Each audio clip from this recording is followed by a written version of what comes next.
Hey! Hey! மிஸ்ஸாய முறுக்கு. ஐயோ! தொண்டை கட்டிக்கிச்சே. சரி விடுங்க. ஆமா இப்ப தமிழ் ஆதி அவர்கள் நடிச்சு, அவருடைய டைரக்ஷன்ல, அவருடைய மியூசிக்ல ஃபர்ஸ்ட்டு வெளிவந்த ஒரு தமிழ் திரைப்படம் மீசைய முறுக்கு. அவருடைய கெரியர பிள்ளையார் சொல்லி வச்சு, ஐ மீன் ஹீரோவா பிள்ளையார் சொல்லி வச்சு, அந்த மீசை முறுக்கு படம் மூலியமா தான் அறிமுகமானாப்ல.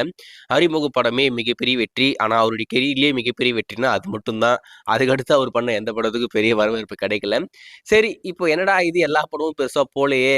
நம்ம மறுபடியும் நம்ப கெரியர்ல உச்சத்துல இருக்கிற படம் வந்து இந்த மீசை முறுக்கு தான். அந்த பேர ஏன் நம்ம சும்மா விடுவானே, அதையும் கெடுப்போம் அப்படின்னு சொல்லிட்டு, இப்போ அவர் பண்ணியிருக்க படம் தான் மீசை முறுக்கு 2. ஸோ இந்த மீசை முறுக்கு 2 வரப்போகுது அப்படின்றது நம்ம எல்லாருக்கும் தெரிஞ்ச விஷயம் தான். ஏற்கனவே நம்ம இப்ப தமிழ் ஆதி அவர்கள் அஃபிஷியலா அனௌன்ஸ் பண்ணி முடிச்சுட்டாப்ல.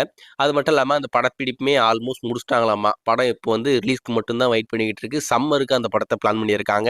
ஸோ அந்த படத்துடைய அஃபிஷியல் டீசர் இப்போ ரிலீஸ் பண்ணி, அந்த படம் அ வரப்போகுது அப்படின்றத அஃபிஷியலா கன்ஃபார்ம் பண்ணிட்டாங்க. ஸோ டீசர் வந்துருச்சு. நீங்க பார்த்திருப்பீங்கன்னு நம்புறேன். என்ன பொறுத்தவரைக்கும் இது ஒரு தேவையில்லாத ஒரு ஆணி தான். இது எங்கேருந்துடா பேஸ்ட் ஆன் ட்ரூ ஸ்டோரி அப்படின்ற மாரி இருக்கு. அத பார்க்கும்போதே அது ட்ரூ ஸ்டோரின்றதுக்கான எந்த ஒரு அறிகுறியுமே இல்லாம இருக்கு.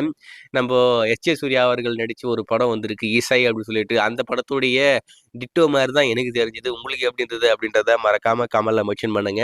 அதுலயும் அந்த "ஹேய்! ஹேய்! மிஸ் ஐய முறுக்கு" அப்படின்னு சொல்லிட்டு ஒரு பயங்கரமான பேக்ரவுண்ட் ஸ்கோர் இருக்கும். மிஸ் ஐ முறுக்கு படத்துல. அது எப்படி உல்டா பண்ணி எப்படி கேவலமா போ முடியுமோ, அந்த அளவுக்கு கேவலமா இந்த படத்துல போட்டுருக்காங்க போல இருக்கு. ஸோ எனக்கு தெரிஞ்சு ஃபர்ஸ்ட் பார்ட்டோடைய பேர கெடுக்கிறதுக்குன்னே வரப்போற ஒரு படமா இருக்குமோ அப்படின்ற மாரி கொஞ்சம் டவுட்டா இருக்கு. ஸோ எதுவா இருந்தாலும் டீசர் தான். இத பார்த்து நம்ம எதுவும் முடிவு பண்ண முடியாது. படம் வரப்போது. வெயிட் பண்ணி பார்க்கலாம். நீங்க அந்த டீசர் பார்த்திருந்தா உங்களுக்கு எப்படி இருக்கு? இது ஒரு நல்ல படமா இருக்குமா? உங்களுக்கு என்ன தோணுதோ மறக்காம கமெண்ட்ல மென்ஷன் பண்ணுங்க.